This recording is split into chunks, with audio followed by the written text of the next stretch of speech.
All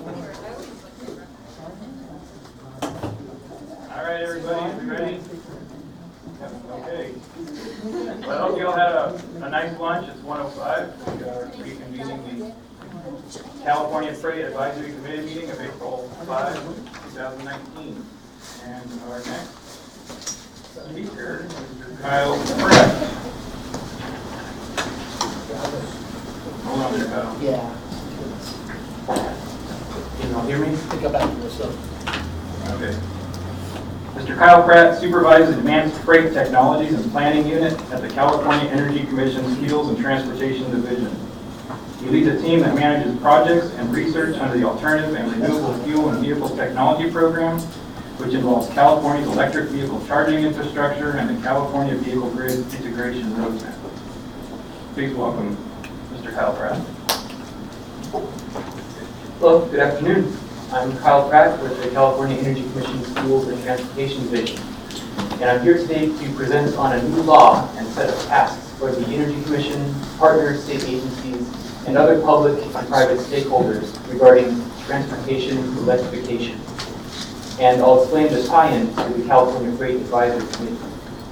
Assembly Bill 2127, authored by Assemblyman Bill Ting and passed in 2018, tasks the Energy Commission to work with others and every 2 years publish an assessment of California's electric vehicle charging infrastructure in relation to policy goals for the year 2030. I'll give more details about the law's requirements and explain the Energy Commission's choice to pair this effort with an existing effort, the IPER, or Integrated Energy Policy Report, the Energy Commission's main policy and planning document that it regularly publishes. As I go into more details of the work for AB 2127, I want to contrast it with previous efforts the Energy Commission has undertaken that are similar, but which predominantly focused on the light-duty passenger vehicle sector. Clearly, at a California Freight Advisory Committee meeting, I'll present what's relevant to you. And in fact, that's a primary challenge of implementing this new law. The task to assess infrastructure for all vehicle types, on-road and off-road, medium and heavy duty, cargo handling equipment, airport ground support equipment, mining, construction, and agricultural vehicles. Vehicle electrification for these sectors is underway in various stages and will likely expand greatly in the years leading up to 2030. But currently, many of these technologies are in pilot or demonstration phases, and so information on them that will include in these early assessments may be of a more anecdotal or qualitative nature. However, it's still critically important, and you in this room are likely to have insights that will greatly benefit the effort. That's why I'm here today, to present and to inform you and to ask for your assistance. So the context of AB 2127, in California, transportation greenhouse gas emissions, including petroleum refining and delivery, constitute about half of California's carbon footprint. And California has set targets to simultaneously electrify transportation and decarbonize the power generation sector. So you see a little bit of policy background there.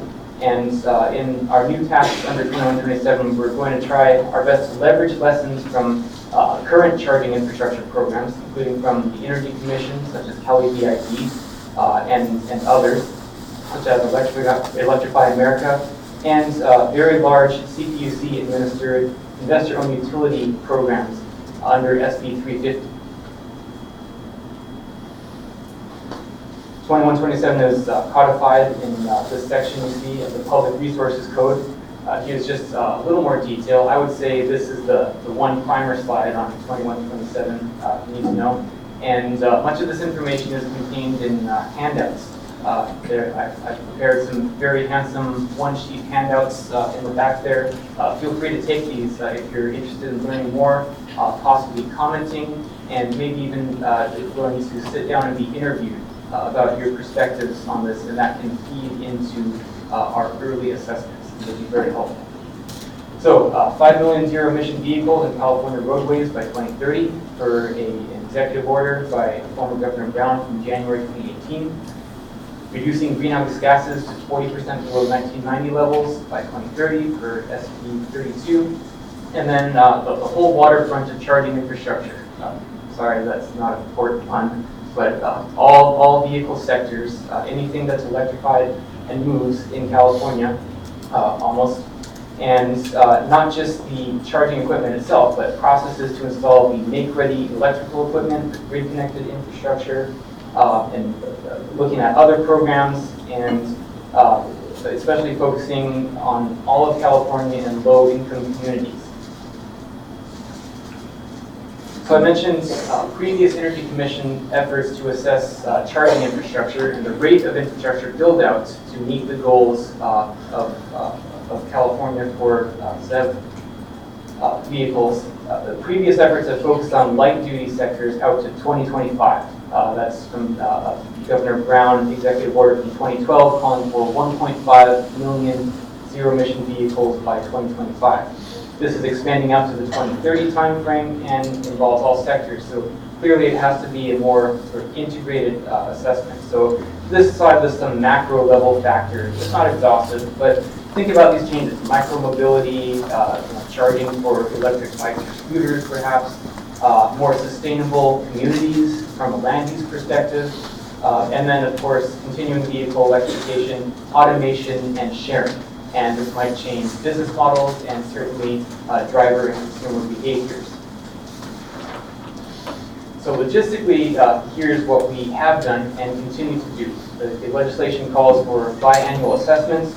We're taking this first assessment in a phased approach. We'd like to, we're coupling this 21-27 assessment effort with the Integrated Energy Policy Report, as I mentioned. That's a very well-established process, and we're leveraging some of the workshop processes. And you can see near the middle of that slide, quarter 2, I'm going to talk more about that upcoming, likely May 2nd workshop on off-road ports and airport electrification that will feed into this effort. The second part of this, so the first part of this assessment will be released in early 2020 as part of the 2019 IPR. That's the schedule they typically come out in. And then the rest of the assessment, which will hopefully have some new modeling results to show as well, will be delivered near the end of 2020. So for data collection, I talked about the issue with some of these vehicle sectors just being in the pilot or early demonstration phase, really not much statistical data available. So we're forced to somewhat lean on surveys and stakeholder activities from workshops, but to the extent we can. We'll also be developing modeling capabilities through 2019, and we're trying our best to align our assumptions with other agencies. For example, the Air Resources Board will be coming out with new rules, and we can perhaps infer the effects of those rules on the population of these vehicles through the years. We're also trying to, again, line up our best common set of assumptions.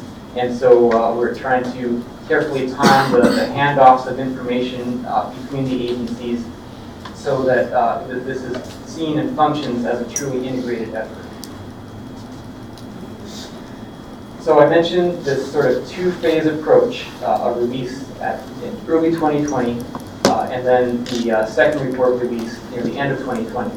But for this early time frame, for something to be included in the Integrated Energy Policy Report, the content has to be assembled early on, likely by the end of May of this year, and then it goes through review and polishing to become part of the Integrated Energy Policy Report.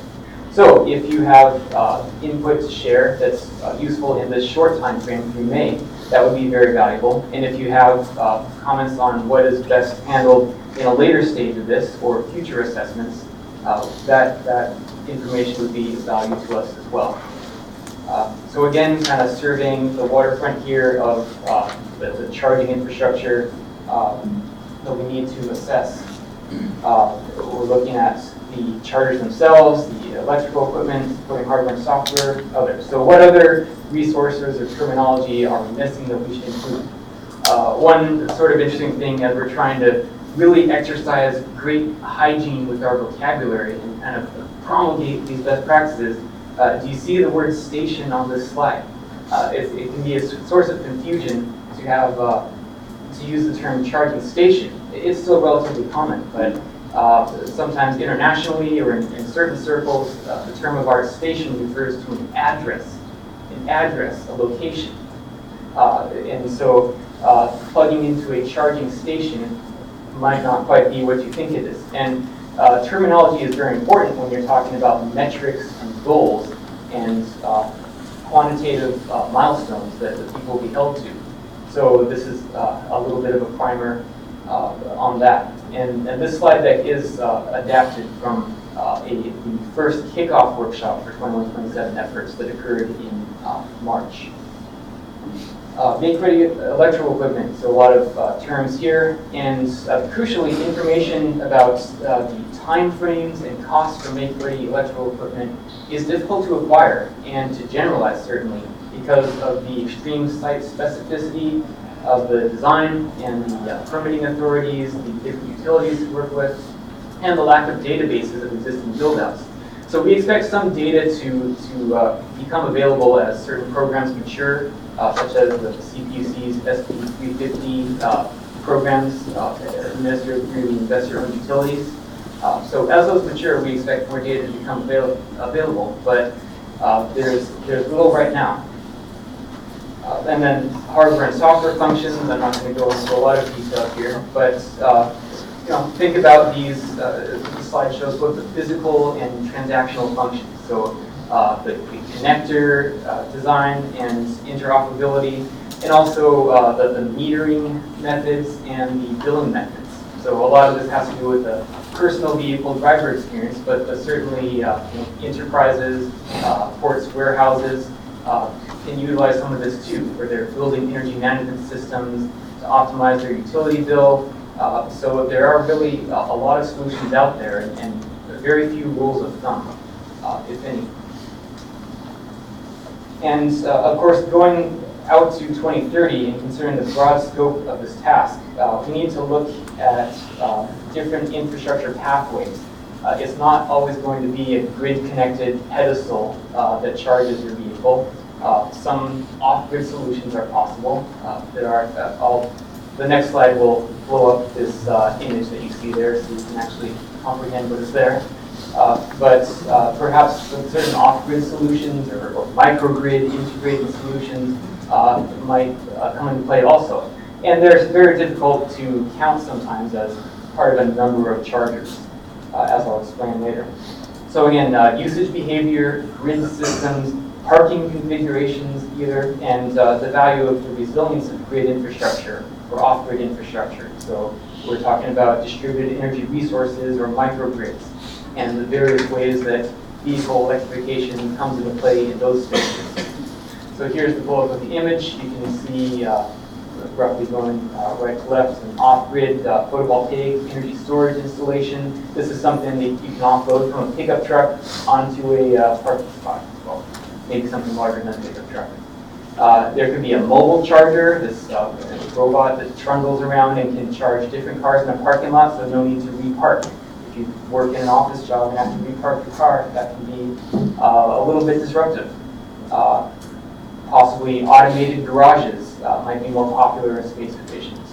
Streetlight integrated chargers. Some of these streetlights have undergone retrofits for LEDs, and there's might still be that same copper wire there, that same capacity to carry electricity and perhaps have a vehicle charger there.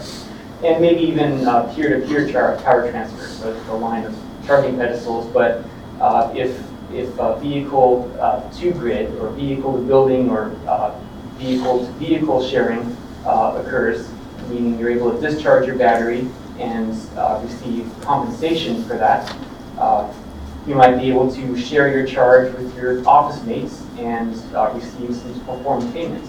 And that might be a potent cost-saving mechanism for the site if the grid interconnection is expensive or infeasible for that type of thing. Now for more information on the upcoming workshop.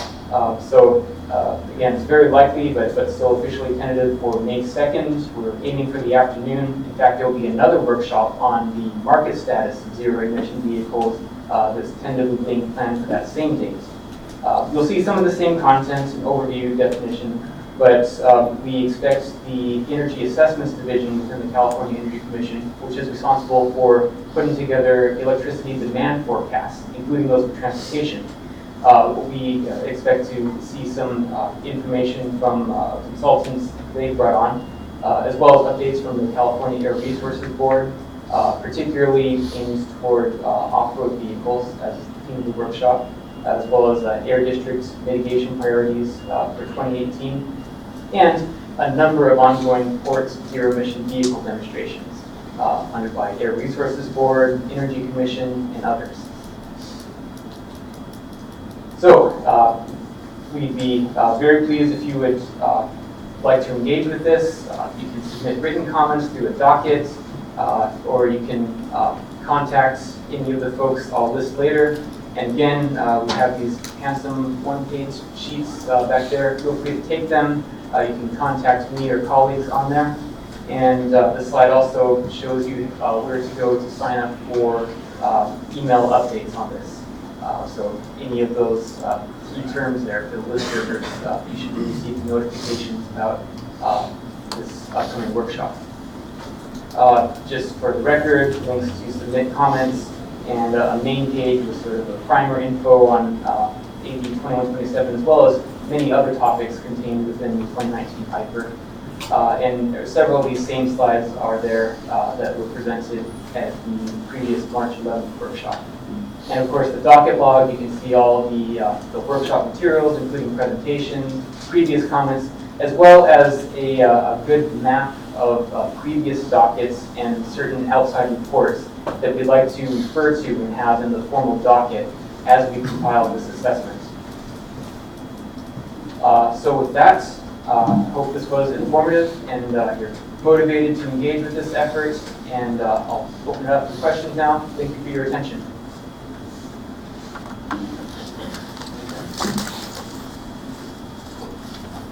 Jesse Marquez, Coast for Environment. I didn't see any references or discussions on like hydrogen fuel cell technology and receiving electricity from that source to be able to use like either to the grid or in micro stations that could be both, possibly like at the portable A, portable grid, those type of sources. Because we do have hydrogen and fuel cell trucks already. There's a new equipment market that's being generated. And then I even supported a project that was submitted to the Harvard Kennedy Benefit Foundation where the AMIX technology, which is the Advanced Maritime Emission Control System, which is the bonnet that goes over ship emissions, they have it on a barge. And they're using cat generators to generate electricity when it's out there. So the potential is 20 to 25 of these barges at the Port of Long Beach. And we just submitted a proposal to the HCBF Foundation to try hydrogen fuel cell batteries there and replace the cat generators and the fuel that was being used. All right, excellent question. Hydrogen fuel cell vehicles are electric drive vehicles, right? Because it's the fuel cell providing electricity for the motors, similar to how a battery does, and they are zero emission vehicles. So they're covered in state policies and goals. However, we're looking at charging infrastructure and grid interaction. So the interaction of hydrogen fuel cell vehicles with the grid might be the electrolyzer device. And those devices could play a very potent role in shifting load, time shifting load to contend with the so-called duck curve. And for folks who might be unfamiliar with it, that talks about the net load showing that in the noon hours with an abundance of solar generation, we might need to even curtail some energy because the demand simply isn't high enough. That's so-called belly of the duck.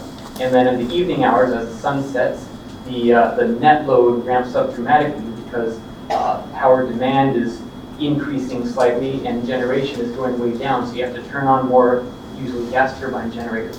So shifting load to the extent that's possible, shifting it through time, is very valuable, and hydrogen electrolyzers would potentially play a strong role in that. And of course, needless to say, fuel cells could be a very key solution for larger mass vehicles or perhaps shipping and aviation, just because of the physics of the weight of batteries as you increase the size. However, the reason hydrogen fuel cell vehicles are not included in this assessment specifically is because of the grid interaction. It's not the vehicle directly using electricity from the grid at a specific time. And so it's looking at the grid infrastructure portion of that.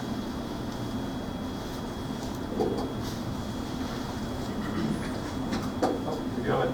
And, So I just wanted to add quickly in response to Jesse's question, both the Energy Commission and CARB do have a separate proceeding to do some hydrogen fuel cell roadmap planning. And as part of the Energy Commission's forecasting activities, they don't just do battery electric vehicles, they also do fuel cell hydrogen vehicles and everything else all the way through fossil fuel options. And then I just, real quick, Kyle, one of the opportunities here is for the CFAC is to weigh in on this proceeding. We've heard historically about, the adoption of zero-emission vehicles is a challenge in the freight industry. The charging infrastructure is an issue, the availability of electricity, So, I think this is an opportunity to really weigh in on the behalf of CFAC as members to this particular effort to really inform on that a little bit more. So, if we can help facilitate that in some way, shape, or form, whether we do that by helping you solicit those comments directly from CFAC members that aren't present here today. But I'm thinking we've got 3 ports in the room at least. All of them have challenges with this issue, so it'd be very interesting to see if there's maybe even a way to articulate that. And we might want to bring your findings into the plan itself as well. I mean, we've heard a great deal about the challenges of electrification, and that was mentioned earlier by Dan Smith in the competitiveness discussion. We might want to message a little bit in that in the CFMP as well. Very good. Yes, I like having the open channel for information handoff. We'll inform at the right stages and work from a common set of assumptions. And certainly, freight stakeholders will have a unique view and have unique needs on this. For example, pedestal charging infrastructure might not be the best option for everyone. What if you have a corridor within a port where drayage, where yard tractors transfer containers very frequently during the day, but you don't have room to install chargers? Well, maybe in a few years some technology might be economically viable where you could put strips of wireless chargers in there for in-motion charging. Several hundred yards, and the tractors are going back and forth, and they get a charge when they're in that area. Some such technology solutions might be feasible, and there could be a very fruitful overlap with the particular needs of freight stakeholders. Thank you, Kyle. Thank you. Okay. So, next topic, designation of critical rural and urban freight corridors. Like you may remember, went through this a couple of years ago, and Caltrans is now looking to reconvene the technical advisory committee, of which we're going to talk a little bit about. So at some point I just need the clicker. So this topic is one that we brought before you a couple of times, and we just want to remind all of ourselves that it is imperative that we follow through on our designation process for these critical urban and rural freight corridors. And Tasha's here coughing, but that's probably to remind me how important this is to her, that we actually do this. This is part of what the feds have basically designated a certain number of miles to the state. And when that was done, we formed this advisory committee and this working group to determine how to go about it. It was very inclusive. We had lots of conversations, meetings to really talk about who should get the miles. And I think a lot of the concerns were, I need the miles if I plan to get federal funds. And to some extent that's true, but there's great flexibility. If you were to be recipient of build or infra type funds, it is typically a requirement that you're on one of these networks ultimately, and we have a designation process that will allow you to do that.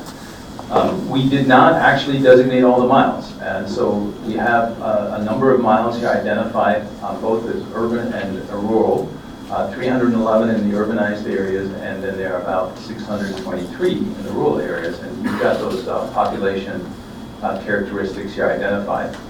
And so we have designated a paltry amount. I don't have the actual number here, but it is a virtually insignificant number relative to the total.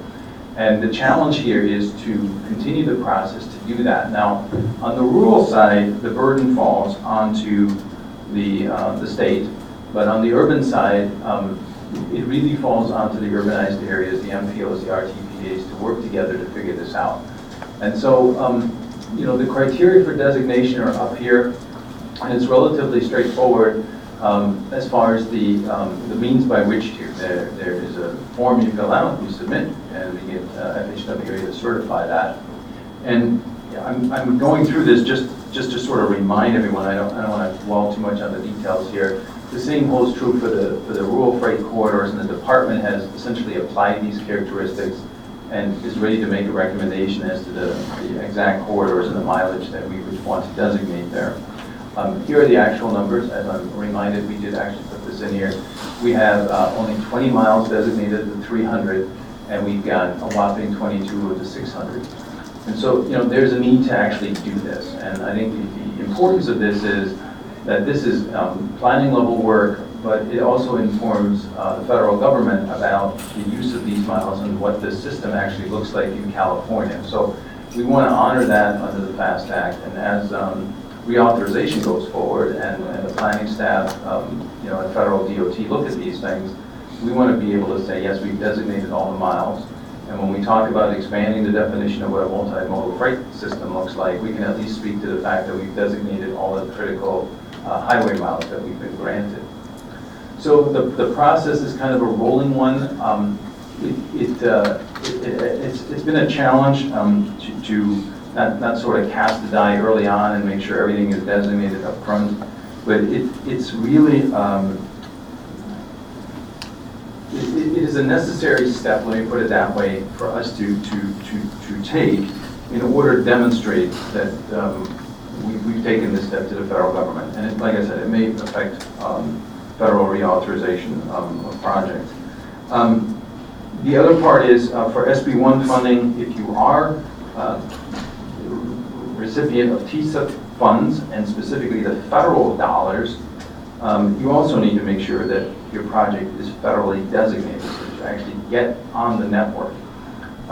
And we've created this rolling flexibility to essentially allow projects to get that designation after the funds are designated, rather than necessarily having to have that in place beforehand. But we acknowledge the need to manage this process and make it as flexible as possible.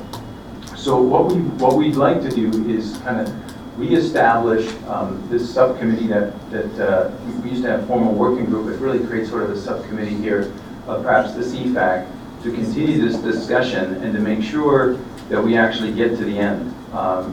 Annie Nam and Maura Toomey have volunteered to facilitate that on behalf of the MPOs and RTPAs, and they're smiling because they're excited about it. And the department, Caltrans, we would go ahead and bring forward to you a recommendation on the rural designations that we've been working on, which is our charge, and let you know kind of where that stands. So this is really mostly an information item to let you know we're going to continue to engage in this and the need to do it. It's been long overdue. And to the extent that you're passionate about it, you should get involved because we definitely want your input, especially on the urban side, where there are specific numbers that have been assigned to various parts of the urbanized areas. So hopefully all of you are somewhat familiar with that in the urban areas, but we need to make sure we get those designations done in some timely fashion. So with that, I think, Dawn, you get your template. So just as a kind of a reminder for the Trade Corridor Improvement Fund, or Enhancement Program, I keep referring back to the proper name, sorry.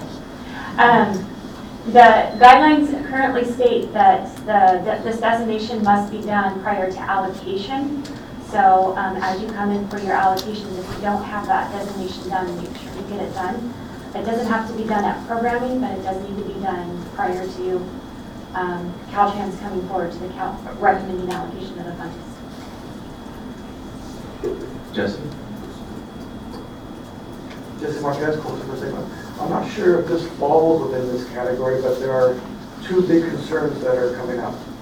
And these are emerging truck routes.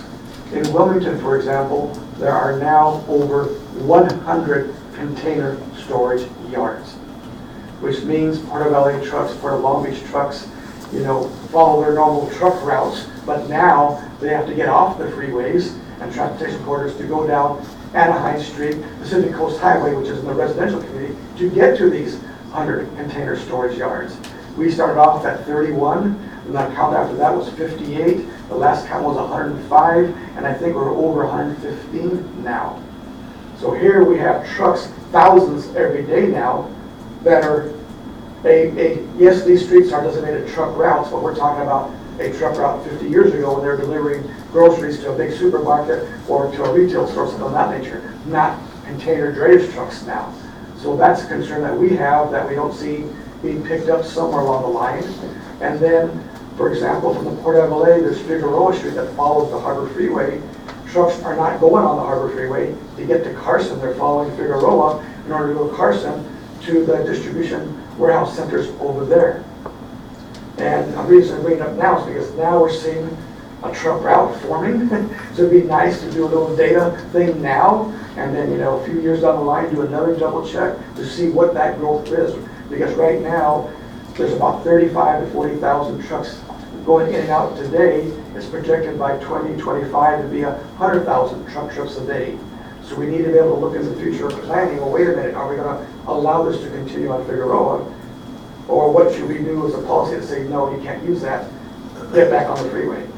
So those are two concerns. I'm not sure where to put it. This looks like. Appreciate that, and I think, just to put a point on that, to clarify, these designations are these federal designations of critical corridors for planning purposes. The truck routing designations, a lot of municipal levels identify truck routes. They preclude certain roads from being used by trucks, etc. That's slightly different, but could be related insofar as there may be a federally designated truck route, and so you might want to take that into consideration. But there's slightly different issues, but I hear where you're driving at. Tina. It's a memory question, so this is for Dawn. So, You have to use your mute button, Tina.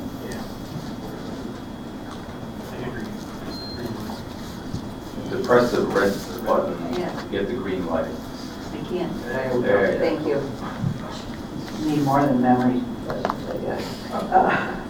So in order, if we have a potential roadway that's not on the NHS or the NHFN or the primary network, I used to have to take a chart in the office, and we want to apply for TSEP funds, because I always thought the designation was the gateway for federal funds, but it's also a gateway for SB1 funds? No, so since we have the federal break funds in the trade corridor program, if you were a project that got designated those federal funds, you need to make sure you have your designation requirements met. Only for the federal. Got it, thank you. Anything else on this? So I think we'll come back out with some kind of an ask to actually convene this group, this subcommittee, if you will, to have those discussions, and then hopefully we'll bring this back at a future CFAC meeting. We'll be reporting on how we designated all the miles in the state. At least that's my hope. Michael, you have something? Maybe it's a one at a time case thing that's done, that there are projects that have federal funds on it from the TSEP awards that are coming for allocations, and maybe like a reminder, I know like for SR 71 is not designated a freight corridor from statutes. We have to add this designation to it to receive an allocation for FY20. So I mean, that's my particular request, but it may be helpful if we know which projects have federal funding on it. So the spreadsheet, the document that we have listed on the Commission's website that shows all the programming that we adopted, there's a column that says federal or state money. If there's an F in there, that means it's receiving the federal dollars. So you need to make sure that those particular projects have the correct designation. And then for all of you who have the mileage designated and sort of aware of the process but maybe haven't acted upon it yet, there is a web portal on the Caltrans website for the designation process with all the paperwork and all the hoop jumping that is necessary procedurally to actually do it. So just as a reminder for any of you who are, sort of needing to do it, the ability to do it already exists. It's just most of you haven't acted upon it yet, so. Anything else on this item? Okay. Agenda item number 9, the West Oakland Truck Management Plan. We have guest presenters, Ms. Patricia McGowan and Ms. Andrea Gardner. Ms. McGowan is a senior planner with the City of Oakland, where she is currently working as the city's environmental planner for the reuse of the former Oakland Army Base, a 300-acre site adjacent to the Port of Oakland. She has over 20 years' experience in urban planning, environmental review, and urban design. Her work at the city involves close coordination with the Port of Oakland for the reuse of the Army Base and for the development of the West Oakland Truck Management Plan. Please welcome Ms. McGowan. Great, thank you. Hello, everybody. Patricia McGowan with the City of Oakland. Myself and my colleague Andrea Gardner from the Port of Oakland are very happy to have this chance to tell you about the West Oakland Truck Management Plan. I think you'll find it's probably quite a bit different from the type of work that you are normally engaged in, because it's truck management at a much more local level. So let me just give you a little bit more information about that. The West Oakland Truck Management Plan has been developed over the last 18 months as a mitigation measure required for the reuse of the former Oakland Army Base. And the intention is to reduce the effects of transport trucks really at a local level on local streets. So it's a plan that has been developed by both the city and the port to address truck circulation and truck parking in the neighborhood we call West Oakland. I'll show you a map of that in just a minute. It reflects and incorporates community input. We had about an 18-month public process to help us develop this plan. And it will reflect actions and responsibilities across city departments and that will be undertaken at the port. So the area that is covered by the truck management plan, if I can use this aerial photo, as any good map, north at the top, south at the bottom, east to the right, and west to the left. To get you a little bit more oriented, some of you who don't know the area quite as well, the long horizontal at the top left of the photo is the approach to the Bay Bridge. Downtown Oakland is in the far lower right of this map. The Port of Oakland is what is really the majority of this map. I wish I could kind of point to it a little bit better. Maybe I can with this. Great. I'm on the wrong one. Let me see if it will work all the way to this one. Great. So this large area is the existing Port of Oakland. And the area here that's outlined in yellow is the reuse of the former Oakland Army Base. This is about a 300-acre site. The base was decommissioned in the late 1990s, turned over 150 acres to the city, 150 acres to the port. You can see that it is adjacent to and contiguous with the Port of Oakland. The red rectangles indicate where future warehouses will be built. The first one of those was completed recently. A bulk terminal for moving goods in the hull of the ship by bulk instead of by container is what's out at the far left-hand edge of the reuse site. We've got 2 big parcels that will be used for recycling companies who will move out of West Oakland. And then the other thing that you can see on this map is the neighborhood that we refer to as West Oakland. It is surrounded by freeways right here. It's one of the oldest residential neighborhoods in Oakland. You can see what looks from the air, of course, like neighborhoods. Those are residential properties. And then this area with the large white roofs is an industrial neighborhood of West Oakland. So it kind of is a classic land use conflict of residential adjacent to industrial, adjacent to another very large industrial user, which is the Port of Oakland, and the reuse of the Army Base. So with the approval to reuse the base, one of the requirements was to mitigate the effects of trucks at a very local level. The goals of the TMP then are to improve the quality of life in West Oakland by reducing disruption from both truck circulation and truck parking on the residents and businesses in West Oakland. To improve communication, to have truck drivers know the preferred routes to reach their destination and to know what the parking restrictions are on the public streets. To improve and increase safety along the designated truck routes. And then to implement the plan and monitor the implementation as we go, so that we can modify the implementation strategies as needed. This truck management plan is one of many efforts that are underway at the city and the port related to trucks. While this plan really talks about the physical effects of trucks on streets, the port is doing a lot of work related to emissions from vehicles, including trucks. Excuse me, I'm not very good at my pointer here. This is the cover of the plan that the port is nearing finalization of, which is their plan 2020 and beyond for reducing air emissions throughout the port operations.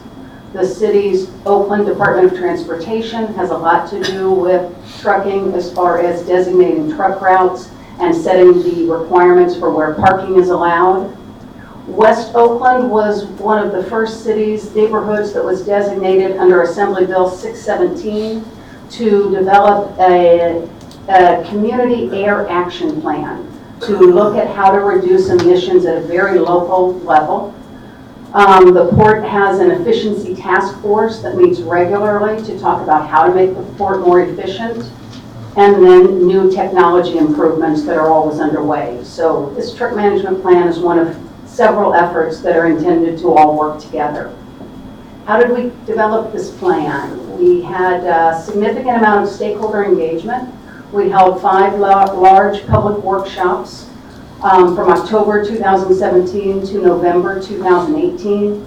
We also held a lot of one-on-one meetings, presentations to community-based organizations, articles in the newspapers, including in a couple different languages, surveys to interested parties, including especially the truck drivers. We undertook technical analyses, of course, to try to understand the specifics of the problems. And then back at the public workshops, we really tried to give the public the opportunity to understand the technical research, provide their input, and in many cases, vote. Tell us which strategies they thought were most important. With that, let me ask Andrew Gardner, my colleague from the Port of Oakland, to take over, who will really describe to you what is in this truck management plan. Now that you know how to use this. So, well, as Pat said, the public outreach was really drove what we ended up developing as strategies. Actually, I'm going to jump back a slide. The first 2 workshops were just about listening to the community and identifying issues and their thoughts on solutions, because they are the ones really close to the problems. First workshop was indoors, and the second workshop, we rented vans and went out on the streets and looked, real time at issues, looked at where there were trucks parking, where there was evidence they were driving where we didn't want them to. Based on that, we took that back, did some analysis on truck parking ticket data, truck movement, and so on. And third workshop, we laid out what we found from our analysis. Asked people, what do you think? What does this suggest to you for solutions that we might want to implement? Then workshop 4, we presented, here's what we think are the solutions based on what you said. And then based on that feedback, we crafted the truck management plan as we now have it. And we ended up bundling everything into 10 strategies. The first strategy addresses safety, and is to improve safety at street intersections near the port. We identified 5 intersections at Union and 5th, Union and 7th, and then Adeline at 3rd, 5th, and 7th. These are right near the freeway and right next to the port, and there's a significant amount of truck traffic that comes on and off the freeways there, and it's also along designated bike routes and right next to planned significant amount of residential development, so we know those will need a lot of improvement. Then we had a set of strategies around truck movement, getting the trucks onto more desirable streets around industrial areas and away from residential areas. And so several of these we identified as ones that we could implement relatively quickly and have broad benefits across all of West Oakland, and that's improving truck routing, meeting individually with truck businesses, and working out the best route for them to get to the freeways and then back to their business in West Oakland. Updating the network of truck routes and truck prohibited streets. Again, getting that real detailed feedback from the community about where they're seeing trucks and where we'd like them to go, and it needs an update. It's been at least 10 years since it was last updated. And then we want to improve the truck route signage. Some of it gets vandalized or is missing or is unclear. or may not be understandable to people with limited English proficiency, so we're going to do an analysis and recommendations on that and install signage. And then after we implement those, we expect there still might be some problem areas, and then we're going to do targeted enforcement. Some spot checks, have Oakland Police Department out there handing out warnings and flyers and letting trucks know, you can't go on this road anymore, you need to turn. And then, again, where there's still a few problem areas, using urban design standards like traffic circles or landscaping, medians, and so on to make streets less attractive to trucks that we don't want to be driving on. And finally, there is a third set of truck management strategies around parking. And the first thing we want to do is do some training with truck parking technicians on issuing tickets. Pat, if you have questions, could answer more about this. But it was only 2 or 3 years ago that Oakland Department of Transportation took on doing parking enforcement. And parking or doing ticketing to chassis can be complicated. There's no clear place to attach them. So we're going to do some training on that. Then we want to update parking regulations. Right now there are large areas of West Oakland that are commercial designation, which allows commercial, light industrial, and residential. And so trucks are parking in those areas and they're legally allowed to. So we want to do a broad update of the parking regulations and try to get the trucks only allowed to park basically in industrial areas. Then we have another one to then look at raising truck parking fines. We want to compare to what other cities are doing and make sure that they're not so high as to be punitive, but high enough that it makes paying for parking at the port or other areas financially attractive. And then finally, again, after we've implemented those things, if there are still some problem areas, we'll do some targeted parking enforcement with overtime or extra staff. You have anything to this? We designed each strategy that the layout within the truck management plan to look the same. And at the top is a description of that, a little bit of background on how we identified it, the objective for it and some illustrations, the key implementation steps so people have a good idea of how we're going to start to work on this, and then a high-level schedule of when we'll start implementing it in the 5-year implementation process. So all 10 strategies are laid out in this format. We have, again, assembling the overall schedule. This is planned for 5 years. Again, focusing year 1 on those strategies where we can have fairly quick, we think, results and also broad benefit across West Oakland, and then later doing those that are perhaps more expensive or more targeted. And then throughout at the bottom there, you'll see we're going to continue to do outreach and engagement with the community and to truck drivers. The community wanted to make sure that there were people assigned to implement the plan. And so we identified roles on this, both the port and the city, and who would be responsible in each of those, and would have a senior level person responsible in each one. We identified the departments and their specific responsibilities, and then again, they'll be supported by ongoing outreach in the community. The major component is, I mentioned it several times, ongoing engagement. It's going to be oriented around each individual strategy. We're going to need to reach different people for each strategy. Truck drivers, businesses, particular parts of the community. And then we need to use a variety of means to reach truck drivers, which has actually been one of the bigger challenges. So we're going to try our ongoing trucker work group. We're going to do surveys, email lists, and whatever tools that we think we can use. I think we're going to have to use quite a few. And then we're going to do quarterly debriefings to community-based organizations, an annual truck management plan report and update, which we'll post on our website, and keep the community informed and engaged. And we anticipate approval by May 2019. Right now, we're tentatively hoping to get this before the Board of Port Commissioners on April 25th, and then approval by staff at Port and City, and then presentation before City Council after that. And with that, I'm happy to open up any questions. Got a 10 up.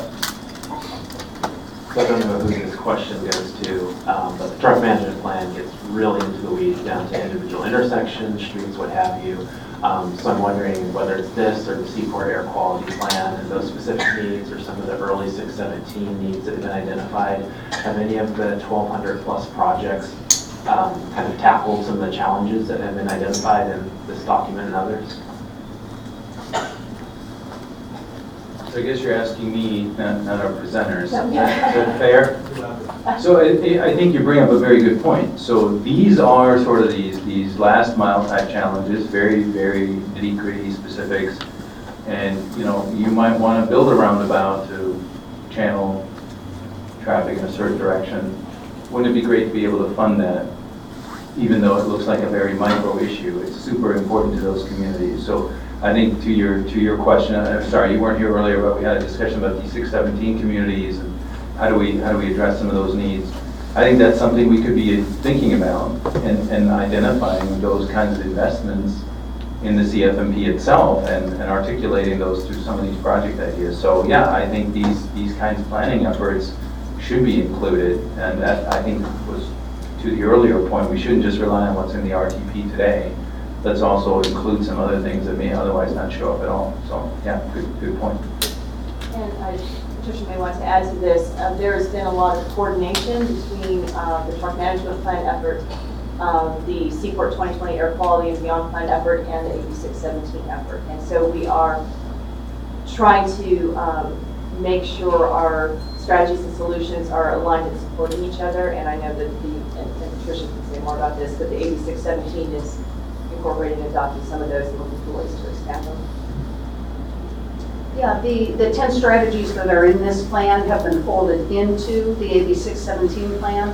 I think that and it's just a draft plan right now, the AB 617, the steering committee is still working, so it's certainly just a draft. But I think the AB 617 steering committee sees this kind of an action, these strategies to make sure trucks stay on the correct routes, make sure truck drivers know where they should be, working with actual individual businesses whose trucks have to get off the truck route to go to their destination. Using those type of actions goes hand in hand with what AB 617 is trying to do, which is reduce proximity to where the air emissions are coming from.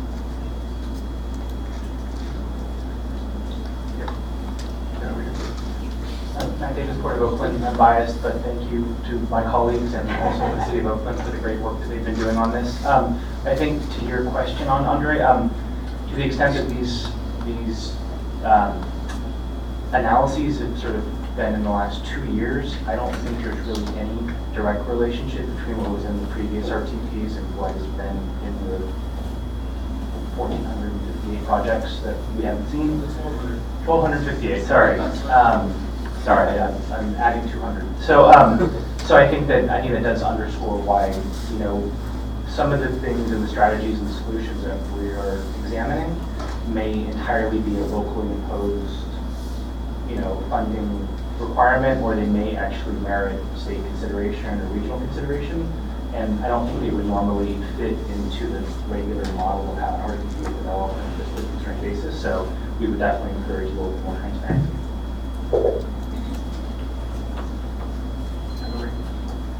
So I'm just wondering, as this new information comes up, none of these plans ever align time-wise, and CFMP is coming out on different schedules and all these things. Where's the opportunity to take this information that's coming in the next couple of months or the rest of the year? Is there something we can put into the CFMP to really tie the two things together and tying it back to the investment strategy and possibly screening metrics and things like that we take all this great information that the port and the city have spent so much time preparing, and all the community members who participated into, and really, again, have that trickle down to how can you actually get the appropriate projects funded. So clearly some of the things are definitely local, but how do you identify the subset of projects where it might be appropriate to look at the funding sources that we're talking about today and actually kind of prioritize those things? And I assume, Matt, you'd be very open to that. I think historically we've focused on certain investment strategies, and these are sort of new ideas and new emerging things that are more at the community-based level. So there's every opportunity to add those to the mix. We've traditionally invested in slightly different kinds of projects. We're also talking about certain fund types that we're applying. And the investment strategy conversation that we've had in the department a lot of times is let's figure out what these key things that we want to get done are, and then let's look at the fund types. And maybe we should be a little bit more fund neutral, that is not just about the funds that we typically are talking about, but maybe we should be articulating what the need is for GGRF funds perhaps to be invested in some of these things. Or locally, as you mentioned, how do you tee that up at the local level to get local policy makers and decision makers to say, well, yeah, this is something we should be investing in. It seems like a local West Oakland issue, but it's really a regional issue. So then it transferred that discussion somewhere at the regional conversation. So, to the extent that we can highlight these things and really articulate these are key freight concerns, and we have a place to put them, and I think it can be dynamic. The list could always be updated. If we could just sort of figure out a means by which to do that, we're certainly open to doing that. Yeah, and I think it was 2 CFAC meetings ago, you had a presentation where you put a nice slide that showed all the various funding sources and all of them have, different targets and statutory restrictions around them. So I think it would be helpful, especially for folks like myself who don't understand the constraints on all of them necessarily. Is there an appropriate funding pot that would support some of these things like the truck management plan, and how do we kind of join those two things together? And I think that's the linkages that was, I want to speak for Darwin here, but I think that's what he was kind of trying to articulate earlier is that, what are these investment strategy decisions that we could be making, and how do we bundle that and pursue that? So it's more categories rather than necessarily individual projects. So yeah, definitely have an opportunity to do that, and perhaps that should be an ongoing discussion at CFAC, that maybe we can't tackle all this one time in one CFMP, but really to think more strategically about how we invest overall, and that gets into really how we make overall funding decisions in the state, period. I mean, freight is just a portion of that, right? So, but yeah, we'll leave it at that. If I could add, this isn't so much about funding, but thinking about that link between something as local as the truck management plan and more regional questions. I've already started to think through how we're going to be implementing this. Updating the truck routes, for instance, we're starting from the assumption that the entrance and exit ramps aren't changing off the freeways, for instance, and the broader question of where the trucks are coming on the freeways isn't changing. But as we look through what would be the ideal place for trucks to be driving within West Oakland, it might suggest, it would be much better if we actually had the trucks getting on and off the freeway over here, over there. And so there is going to be a link, I think, to some of the larger scale projects.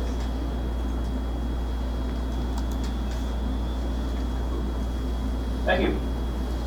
Thank you. So we talked about ships, we talked about trucks, we talked about rail. Now we're going to talk about air freight.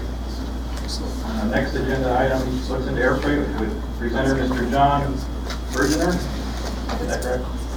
Okay. San Francisco International Airport Planning Director, and he'll be discussing key air cargo issues. Mr. Bergener has over 10 years experience managing the planning, environmental planning, of aircraft noise abatement office section of the San Francisco International Airport. Prior to joining the airport, Mr. Bergener worked in management consulting with a series of nationally recognized firms. Thank you for that introduction. Yeah, I just wondering if it's Bergen or City Bergen. So I was kidding around with Matt Davis from Port of Oakland a little bit earlier that he probably shouldn't have been doing this presentation since the Oakland Airport handles more than twice the cargo on the San Francisco International Airport, despite the fact that the San Francisco International Airport handles about 70% of the air passenger traffic. But in any case, I'm happy to be here today to talk about air cargo planning at SFO. So in the presentation this afternoon, I'm going to be providing an overview of SFO and the airport's long-term airport development plan. This is going to include a focus on cargo and other initiatives which may be of some interest.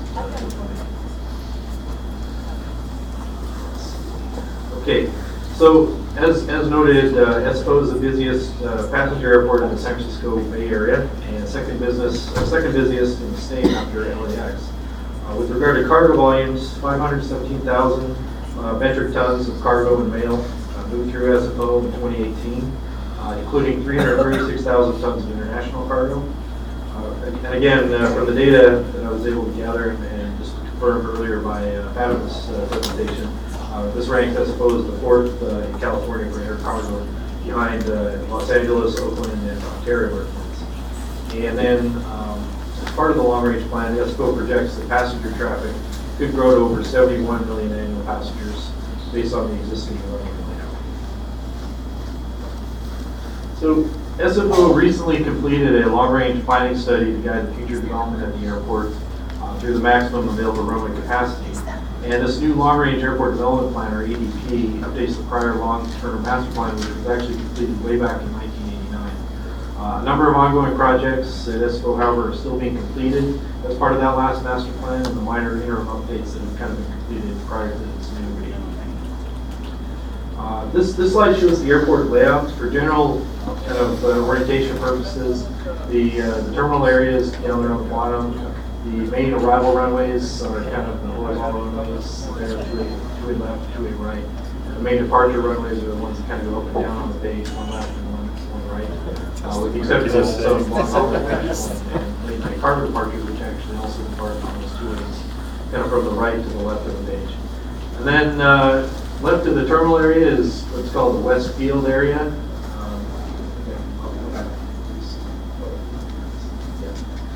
This is the West Field area. Or the West Field cargo area. That's the main belly cargo area in the airport. And then the airport has another cargo area called the North Field area up here, which is where the remaining freighter operations occur at the airport. That's one of the kind of the main distinctions between San Francisco and Oakland Airport is that the vast majority of the cargo at the San Francisco airport is handled in the belly of passenger aircraft, about 75%. Whereas I believe the vast majority of the cargo at the Oakland Airport is freighter type operations by the integrators like FedEx and UPS. So highlighted in green here are the ongoing master plan projects, and these include the Terminal 1 boarding area B, which is currently under construction here in the terminal area. The long-range parking garage 2, which was actually recently completed. New West Field cargo facility, which will be going into detailed planning very soon. Some new fuel storage tanks and flood control and sea level rise.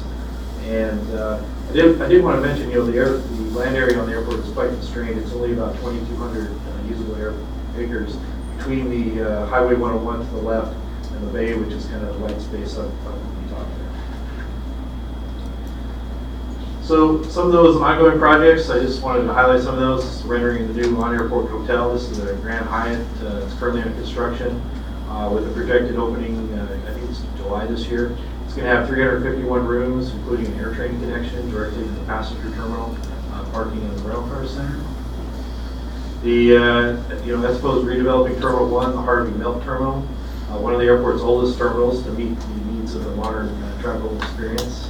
The original terminal was built in the 1960s, and over time has become less able to accommodate the millions of passengers that it handles each year. When fully completed in 2022, this is going to essentially provide a world-class, environmentally friendly travel experience, and it'll have 26 passenger gates for use by airplanes. Another project which was recently completed is the long-term parking garage 2.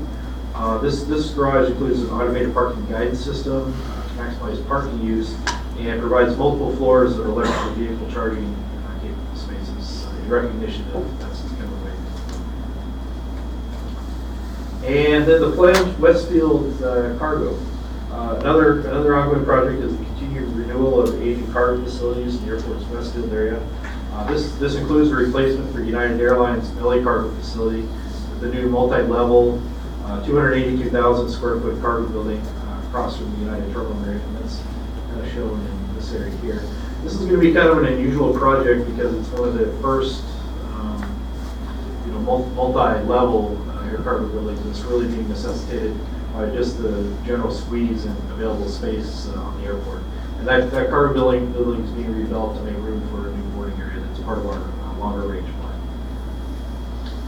So speaking of the long range plan, the recommended airport development plan consists of a series of terminal, roadway, and support area projects, including cargo space development.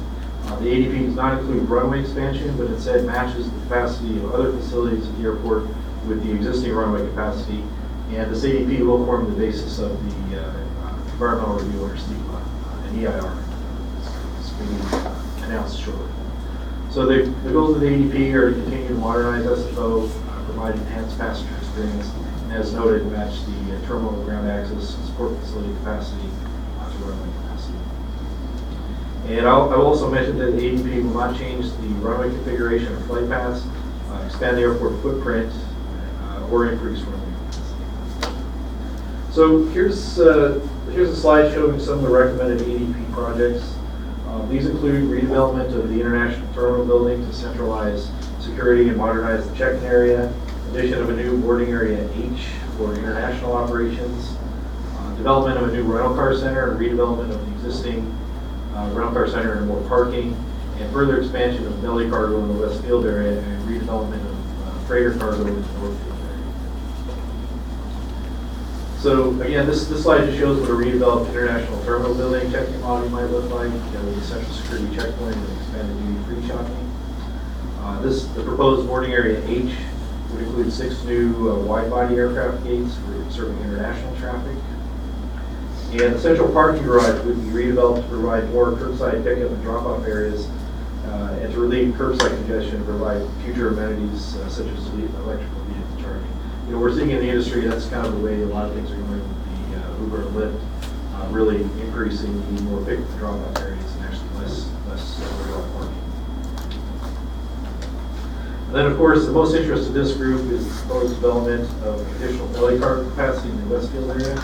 One proposal is to develop a multi-function building that can serve as both a belly cargo building, that's up in this area here, the rental car center, serve as both a belly cargo building as well as providing support for the concessions program at the airport by serving as a central receiving and distribution center for concessions delivery to allow for reduced truck traffic through the vehicle checkpoints and as well as the park around the terminal. And I don't think there's anybody here from the San Diego or they go do these similar things not too long ago. And then just as I noted, the SFO plans is published and notice of preparation for the DPR later on this stage. Okay, so as part of the presentation, I was asked to discuss trends, challenges, opportunities, innovations, and a high-level perspective of how other agencies can be involved in cargo operations at SFO. You know, I wanted to start by discussing cargo trends at SFO over the past several years, talk about how the airport is meeting the increasing demand by air cargo through new developments, and then also discuss some environmental initiatives that are peripherally related to cargo, but might be some interest in this work. As folks recall, as part of the CFMP process, Caltrans completed a California air cargo ground needs study back in 2013. So this included cargo forecasts for many California airports, including SFO. And I just wanted to highlight this here because current cargo volumes at SFO are about 6 years ahead of the forecast for that 2013 study, with 571,000 metric tons of cargo and mail served in 2018 versus the forecast volume of 465,000 tons. So this is a good indicator of recent trends, which has shown stronger increases in air cargo demand than formerly anticipated. One other thing that's is also of interest here is the freighter share at SFO particularly has been going down over time, and the belly cargo share has been going up. And this kind of represents a consolidation of that activity in the Bay Area largely. I'm not sure if the same thing is happening in Southern California, but you know, it kind of goes to that idea, at least regionally, of what absolutely has to be located locally and what kind of can be moved around a little bit. So in response, as previously discussed, SFO is developing new cargo operation space as well as modernizing existing cargo operation space whenever possible. This includes initiatives such as transitioning from ground leases to building leases and subleases, development of multi-tenant buildings with multiple office pods and separable warehouse spaces, developing improved container management operations and storage solutions, and providing for build-up to occur off-site in some cases. So I just wanted to put these two pictures up here really quickly. The picture on the left is kind of an older building. I believe it was originally developed by American Airlines. You can see there's kind of one office pod right to the left of that building, and it's one big warehouse. And you know, through time, the ownership of that building has changed hands many times. And this was developed in the period of time when the airport used to do ground leases, and then the airlines would develop the cargo buildings for their exclusive use. And then the building on the right kind of represents what we're doing these days. This is our newest cargo building, And you'll see this has multiple pods on the front of the building where the trucks are parked, allowing up to 4 separate operators in there, and the cargo space inside the building is also separable itself into various different sizes. And in addition to leasing the buildings to the airlines, we're also leasing them to cargo handling companies nowadays, so that's another change. And this is all going towards trying to get more efficient throughput of these cargo buildings, so we can develop less. SFO is pursuing several environmental initiatives, including programs for electrical ground service equipment and sustainable aviation fuel. Currently, about 35% of GSE and SFO is electric. And to support further transition, the airport is installing GSE charging stations throughout the new Terminal 1, Terminal 2, and International Terminal Boarding Area G, and also engaging with ground operators to assess future needs through an executive-sponsored working group. So this also includes collecting data from ground operators to understand fleet management and turnover issues. You know, the airport's ultimate goal is obviously to get to zero carbon, and the only way to do that is to have 100% GSE, electric GSE, and so we're looking aggressive now. This just shows one of the GSE equipment there. This is a Alaska package. And about 3 years ago, SFO recognized the need to not just work towards carbon neutrality across the scope 1 and 2 emissions under its direct control, as set forth in the strategic plan, but also to support its operators achieving their own emission reductions. This includes airlines. So to start this process, SFO reached out to its operating airlines, sustainable aviation fuel producers, conventional suppliers of jet fuel, government partners, and non-governmental organizations that agreed to collaborate and form a sustainable aviation fuel stakeholder working group with 10 members signing an MOU committee to work with SFO on sustainable aviation fuel and deliver a feasibility study and set greenhouse gas or sustainable aviation fuel specific targets. So this group has completed a feasibility study and is also working on a separate study to explore ways the airport can help deliver the projects identified in the infrastructure study or help offset the costs of others in doing so, whether it's refineries or pipeline operators. And then the group is also looking to support other airports and airline work to encourage the creation of a low carbon fuel standard in their states, which should also incentivize the opt-in inclusion of sustainable aviation fuel, ideally at a higher rate than renewable diesel as in California.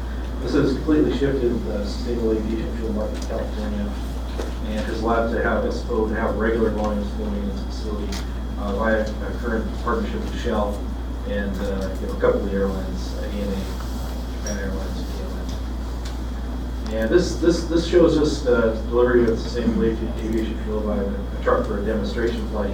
You know, in the future, obviously, we're working to implement either off-site or on-site blending to incorporate sustainable aviation fuel directly into the airport's hydrogen fueling system. So we don't have these trucks that are underground delivering fuel. And then, as we move forward, SFO and I think all cargo airports will benefit from a continued consideration of freight value in addition to freight volumes and weight carried on freight lanes. I know every time I come to this meeting, this is one point I always like to hit on. This along with consideration of the time criticality of air cargo highlights the need to continue to invest in airport connectors and main cargo routes that serve air cargo. Some of the comments earlier, I know Flavia mentioned the tonnage has been increasing in airports, but I don't know if that study is including the value of air cargo. Mike mentioned earlier the return on investment being geared towards that, and obviously, airports might only carry 100th of the cargo in some of these other places, but if the cargo is worth 100 times as much, you have to consider that. So just, for example, here's a snapshot of the international trade at SFO in 2016. There was $54.5 billion in activity for 380,000 metric tons. That's about $177,000 per metric ton. And that's a very high value for freight.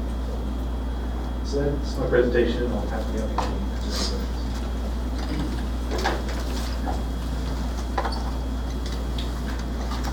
Nobody? Oh, there we go. Good. How are you?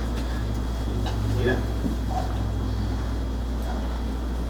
Green button. Red button. Yeah, there we go. Thank you. And thank you for the interesting presentation.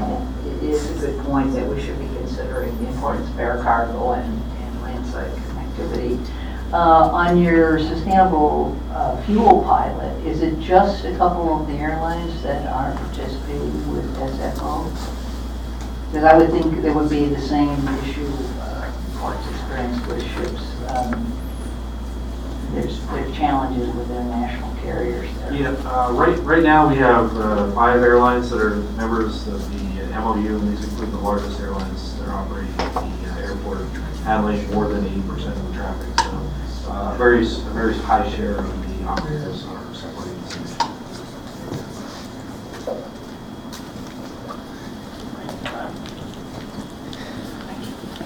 Hello. Great to hear your presentation. I was really pleased to hear about the EGSE program, and it said that 35% of GSE currently is electrified. And to help set up the question, recalling from early this morning, Fatima's presentation had a portion within trends, opportunities, and challenges about energy, and mentioned that supporting infrastructure is one of the key challenges. And then Dan Smith's presentation on competitiveness surfaced that often the biggest issue in some sectors is getting the electrical power there. So I'm interested in your airport's process of putting in the electrical infrastructure, working with the utility to support this electrification. Was there anything surprising about the process? Were all the partners, such as the utility, good to work with along the way? Were the timeframes as you expected? And also, do you feel you were sufficiently able to future-proof? In other words, put the right conduits supporting anticipated future power levels at the time you were tearing up the ground and such. So if anything surprising, and were able to sufficiently future-proof? Yeah, those are great questions. You know, I think as part of our earlier, the terminals have been converted to 400 hertz shore power is kind of the equivalent, so the aircraft don't have to run off their auxiliary power units when they're parked at the gates. They can just plug it into the terminal. And as part of that, a lot of prep work was done to prepare for the installation of ground service equipment. And actually, we've just recently completed a draft master utility infrastructure study, which did look at the overall electrical demand at the airport, and we did project a very high increase in demand, such that we're going to need an additional substation installed at the airport. This is actually included as part of the airport development plan and the EIR going forward. But I don't think we're anticipating really any issues with that or any surprises going forward. And in terms of future proofing, the long-term parking garage 2 is a perfect example. We electrified, I think it's all the spots on one floor, but all the remaining floors have conduit already installed so that they can be retrofitted very easily to have 100% charging throughout the entire garage. And we're going to be doing that everywhere going forward. Just to also respond to your question, I would just say that of the approximately 30 commercial airports in the state, everybody's going to have a unique story to tell about sort of the work that their utility provider. In our case, we serve as our own utility provider. We're horrible to work with. So just in terms of the and we're also, we're not going to want to do a whole lot of work to install the infrastructure in advance of the tenant that actually owns the ground service equipment making a commitment to bring that into service. So that's often well outside of our control. In the process of your evaluation assessment, were you able to take a look at what type of transportation was used to carry freight out? For example, you have like your UPS panel type trucks versus a 20-foot container, 40-foot type container, to see what that projection growth would be? Just looking at it, the vast majority are just normal diesel trucks, not panel trucks. They're coming to and from the airport at this point.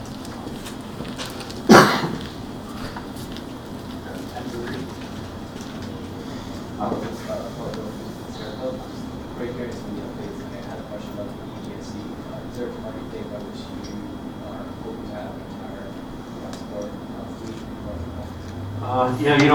As Matt mentioned, it's really a chicken and egg type of thing where we're prepared to put it in everywhere, and it's really we've been working on changing our rules and regulations to start requiring more and more of it. through our ground service equipment inspection program by kind of cracking down on some of the older equipment.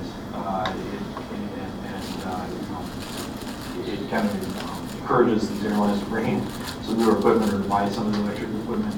I think we had an original target of like 2026, so this is kind of what we're shooting for. Okay. Thanks. Great presentation. We're on to agenda item number 11. Fire truck. Panel discussions, questions and answers. We have a set of folks from various agencies. Tasha Clemens from the Federal Highway Administration.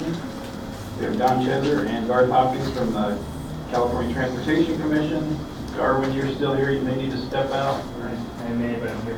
Okay, Darwin's from the California State Transportation Agency. And then we have Chris Schmidt in his new role as the Southern California Planning and Modal Program Manager. Yes. Take it away.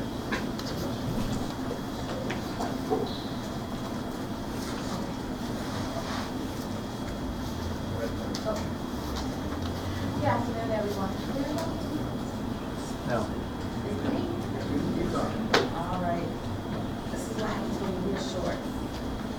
So, good afternoon, everyone. Just a couple of updates I wanted to provide you with. So, by now you should know that we do have a full budget that's going to take us through the end of the federal fiscal year. And due to the additional funds that we have, there will be a second round of billed grant solicitations. We are looking at having the NOFO, which is actually being worked on with our Office of Secretary right now, to be posted in the Federal Register on April the 16th. All applications have to be submitted 90 days after posting, and it looks like there's going to be $900 million available for funding these particular projects. Just as an FYI, the criteria that's going to be used to evaluate the applications will be the 2017 Tyler project criteria. That's what the panel is going to be using. And all projects that will be approved will be announced no later than November the 12th of this year. And all obligations of funds must be completed by September 30th, 2021.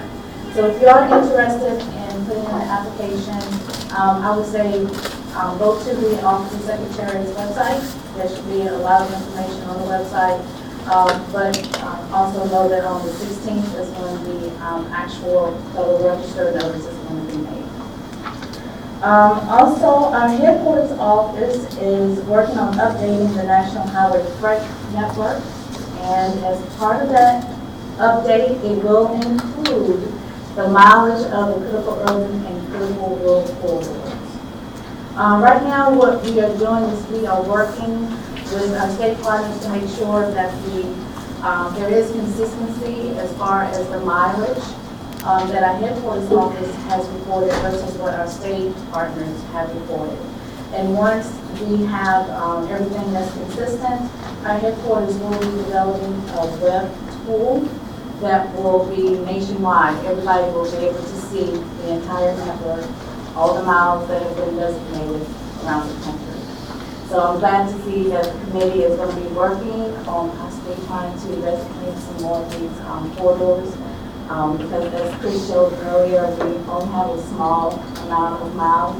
And so I want to make sure that California is well represented on the national perspective.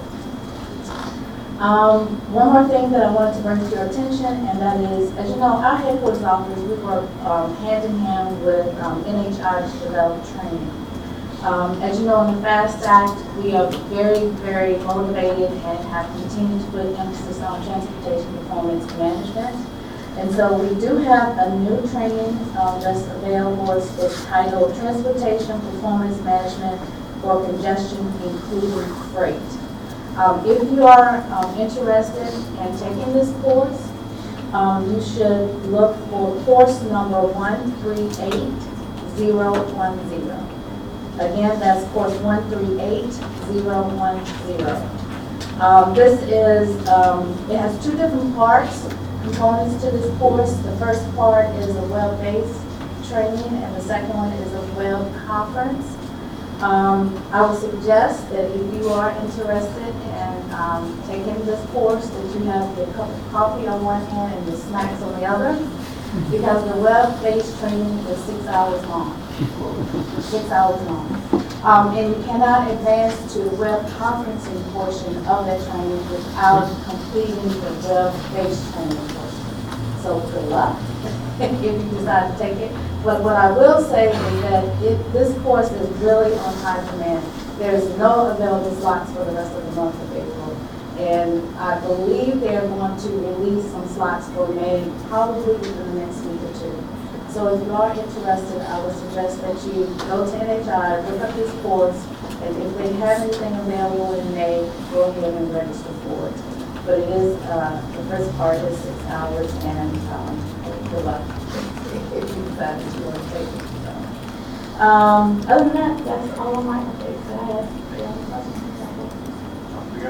We got 10 to.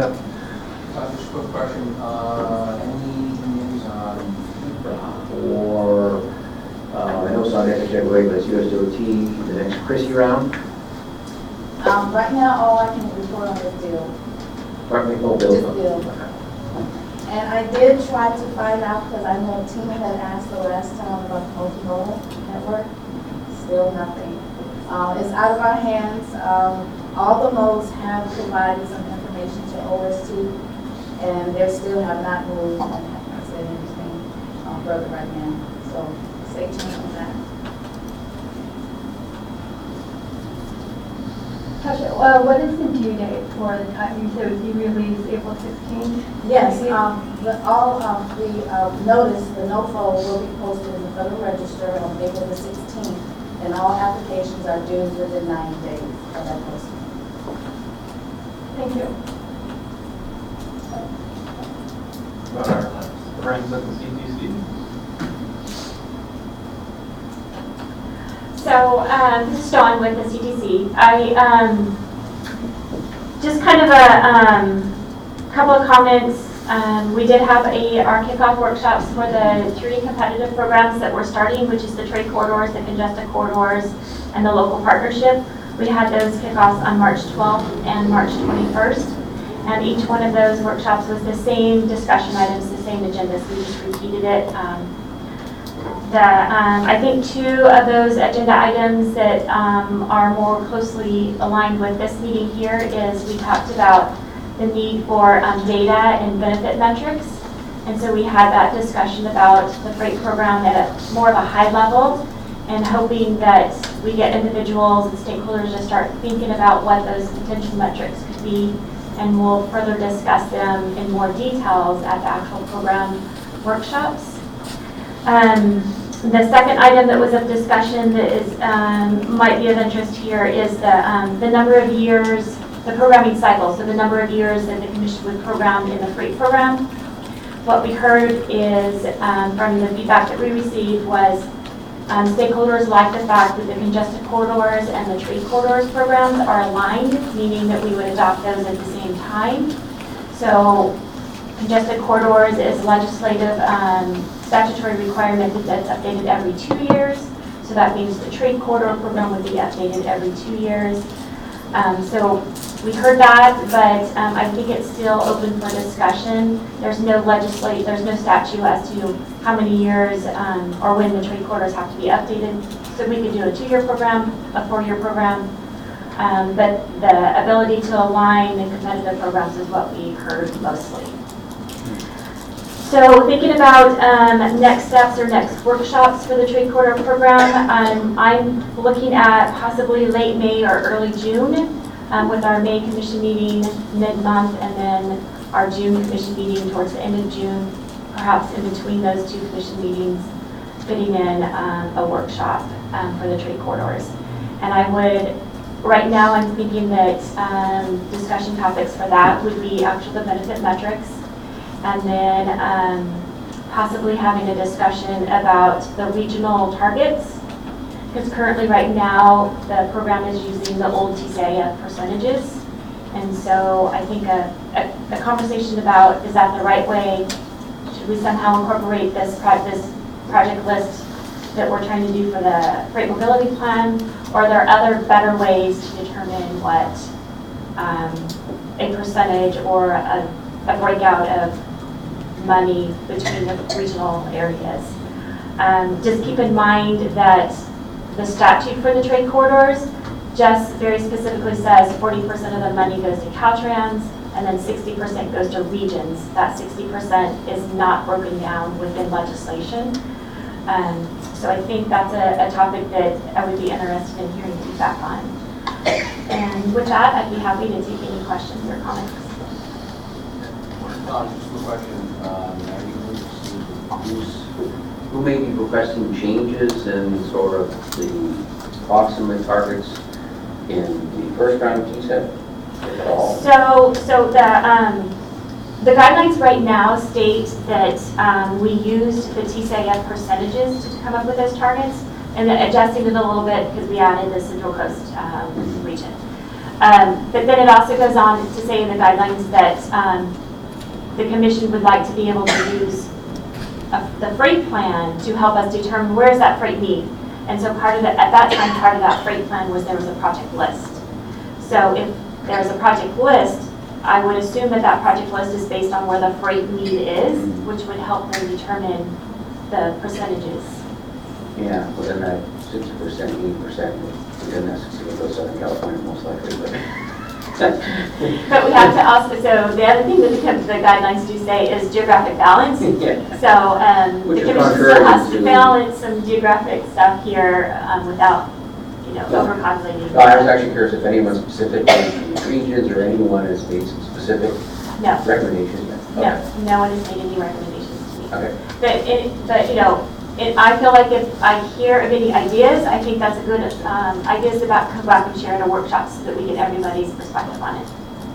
Jerry, I'll just chime in, you're probably aware that there's something about the 40% floating around. One of the questions that is worth posing is under the federal criteria, there's a limitation, as you're aware, of the use of the funds for certain purposes. And so when you combine them with TSEP, we had this discussion before, as sort of, should we be setting a percentage for the whole program, or is it just going to be an eligibility thing? If you're so lucky as to be funded, you would only get a certain amount. That's something worth understanding, because those multimodal projects that are embedded as a criteria within the federal dollars, that is a sort of a limit. It's essentially a cap on the federal side, but there is no such cap on the sort of the state SB1 side. So just something to think about, because that might also sort of drive some eligibility to say maybe 10% of the program, or at least maybe it's a minimum. I don't know. I'm just sort of talking out loud here, but I think that should be acknowledged, because it's a relatively small amount if you sort of stuck to just sort of the federal number, right? So we just have to be careful with that on the state's money because of Article 19. Right. So we just have to be very careful on what we say and how we talk about that, or what the commission would be able to do. And Chris, I'm glad you brought that up, because actually, probably there might be a remote possibility we might have a reauthorizing bill sometime in 2020.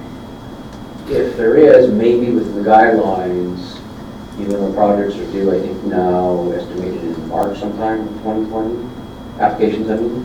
January. We have applications due in January. I thought that was the congested, and then March was TSEP. Anyway, make a proviso in the guidelines to state if in fact these caps are relieved, then that will be taken into consideration for the allocation of funds for these multimodal projects. Cap being relieved being everyone and their dog is requesting removal of those caps nationwide, including California's Department of Coalition, or the State Trade Corridors, among others, which Caltrans is a member of. So just be aware that people are pushing to remove those caps to provide you guys obviously more flexibility. So maybe putting that as proviso in the guidelines, I'll make it as an initial recommendation right now, in case that does come to fruition. Right. So the other option that I'm kind of thinking about, because I'm working on the Prop 1B TCIF program, is since those are bond dollars, those don't have to comply with Article 19. So any savings from TCIF could be rolled into the new trade corridor program that would help fund these types of projects. That's the parliamentary bill, so I suppose we'll support that, but we have to check with our other core department. Right, yes.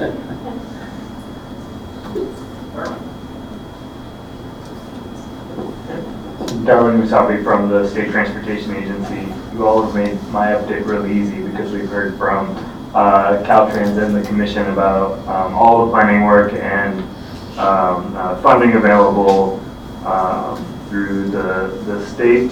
So I just wanted to take the time to thank all the staff that's helped put this meeting together and all the Caltrans staff and all the presenters as well. And that's all I got. Thank you. So I won't belabor things too much, but just real quick, I was going to mention Bill. Thank you, Tasha, for letting us know about Bill. There was sort of a rumor that Bill was going to come out, so that's great to know. To the extent that lots of folks would like to get a support letter from Caltrans, we will put a process in place for that. For those of you who are interested in getting that. Also on partnering any projects, we will be, figuring out which projects the department would be pursuing. So if there's interested in partnering, we can have that conversation as well.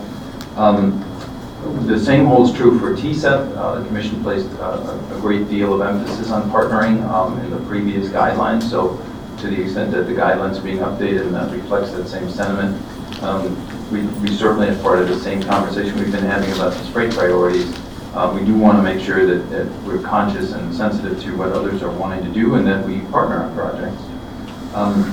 Shifting gears a little bit to congested corridors, also highly beneficial, obviously, to freight investments.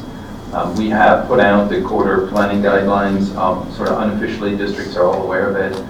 They've been reaching out to the regional partners to work on these things. The guidelines, as written today, do require something of a corridor plan. It can be a hybrid of existing plans that you've previously worked on.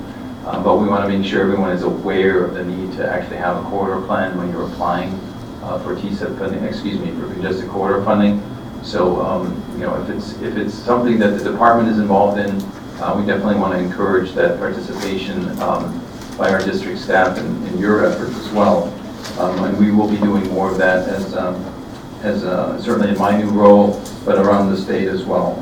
And then just beyond that, I'm shifting my role a little bit. I'm going to focus a little bit more in Southern California, but we'll continue to stay involved in all matters of freight.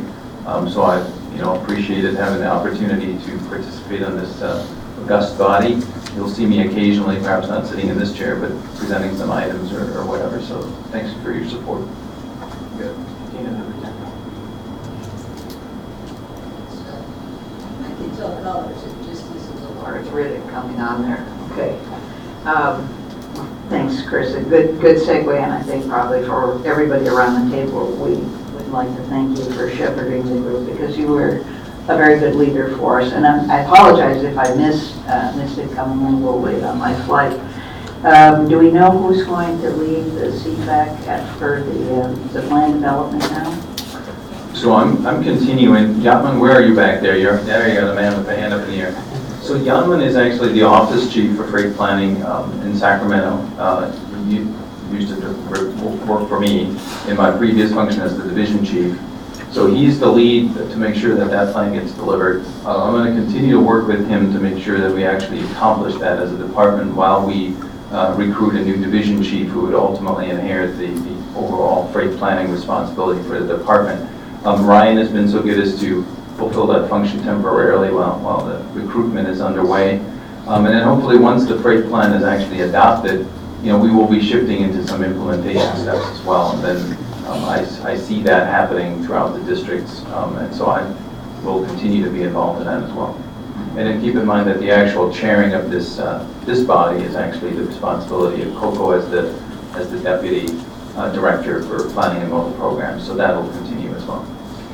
Yes, kind of an open-ended question could be to Garth and Dawn or Yatman yourself. I think we've formed a good cohesive collegial working group here.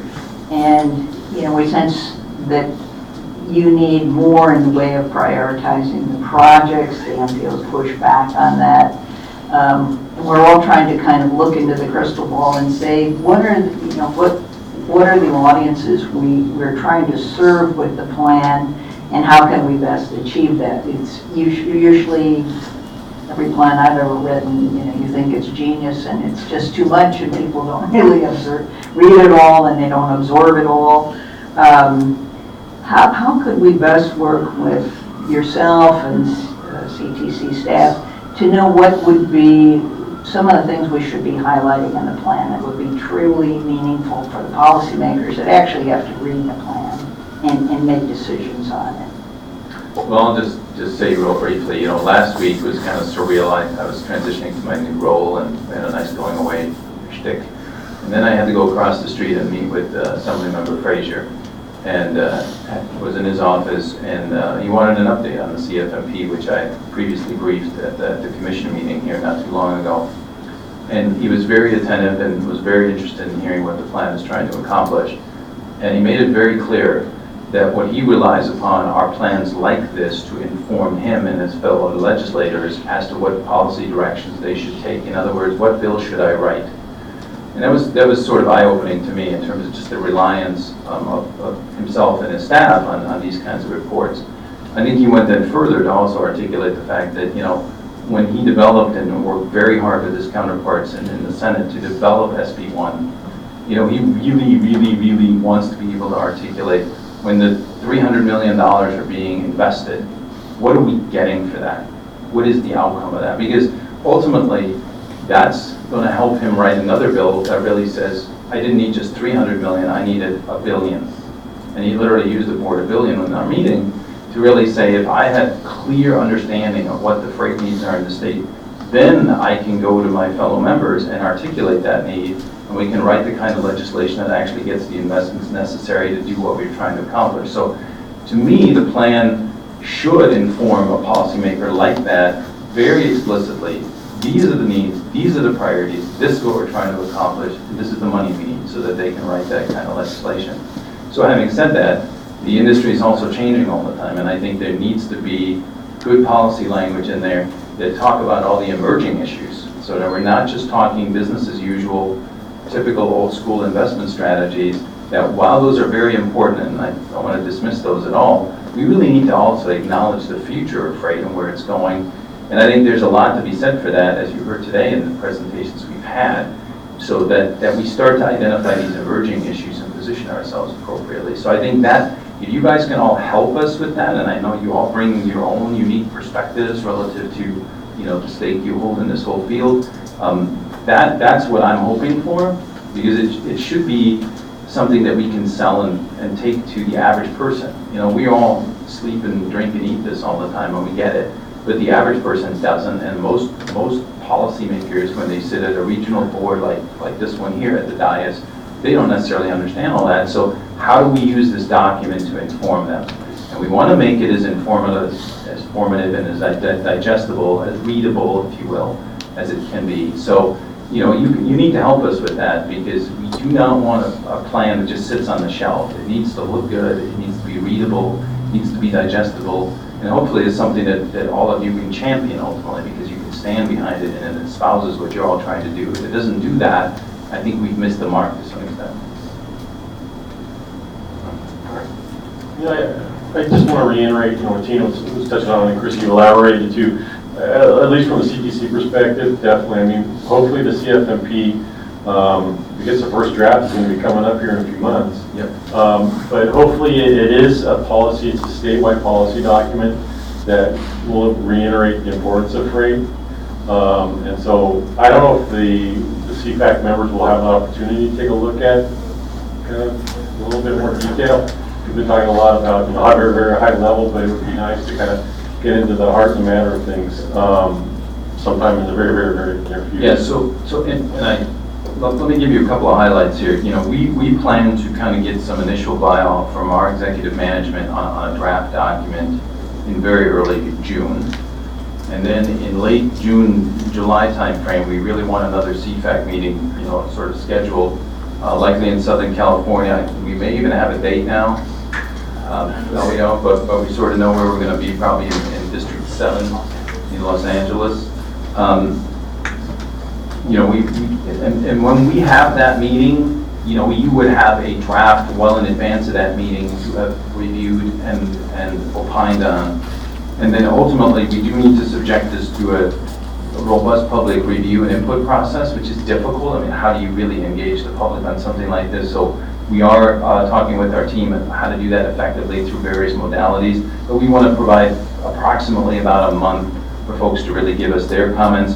Then we want to incorporate some of that and message that when we go to the CTC in mid-August to present the plan to the commission and make them aware and hopefully channel some of those comments back.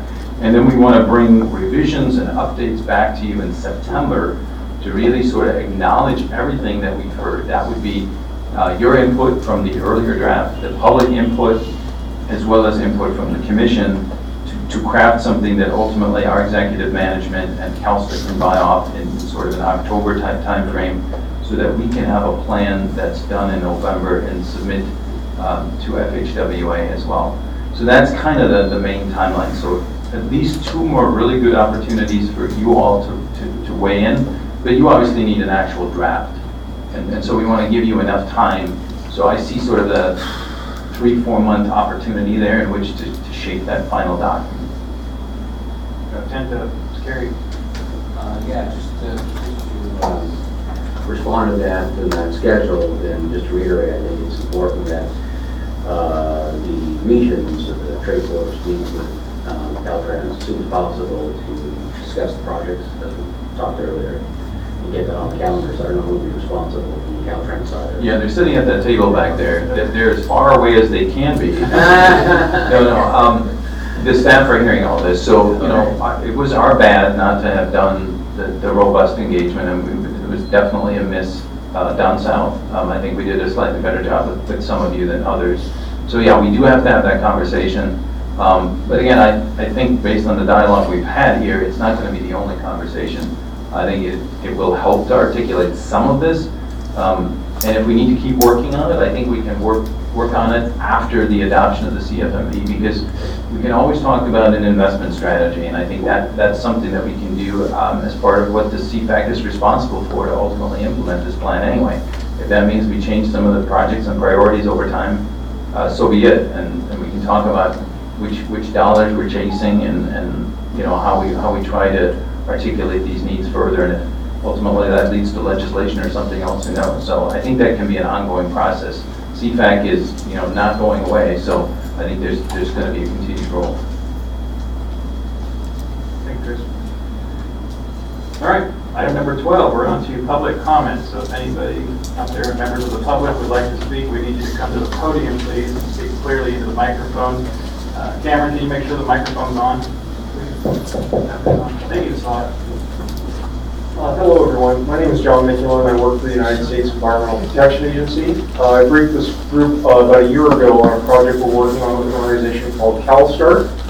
It's oriented to support the Federal Highways Alternative Fuel Corridor Designation process, which many of you may be familiar with.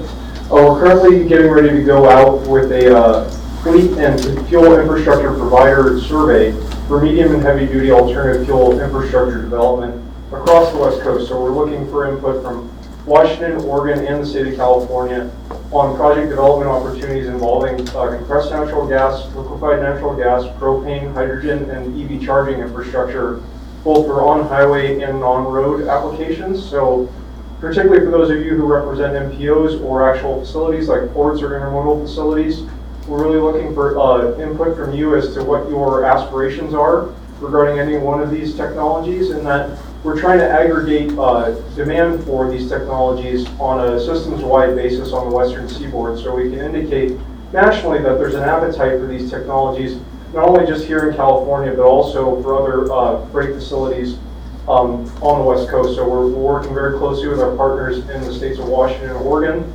at both the MPO and state transportation agency level, So our goal is to have a plan document published by the end of this year, and we're looking at a workshop for rolling out of that plan in the fall of 2019. But the opportunity for substantive input on plan development will really be the next month or so. So that's my primary purpose for being here today, is to share that information with you and to let you know that a data acquisition solicitation will be forthcoming in the next week or so from CalSTART. And I'll certainly be forwarding this directly to many of you, but just wanted to be here in person to convey this message to you all so that you know that EPA is working very closely with Federal Highways on this initiative. We're certainly hoping for some substantive input that will help highlight some of the investment needs for many of the facilities that have been discussed throughout today, and that will likely be incorporated in the CFMP project listing process. That's been a very interesting discussion for me to listen in on as a fly on the wall, so thank you for allowing me to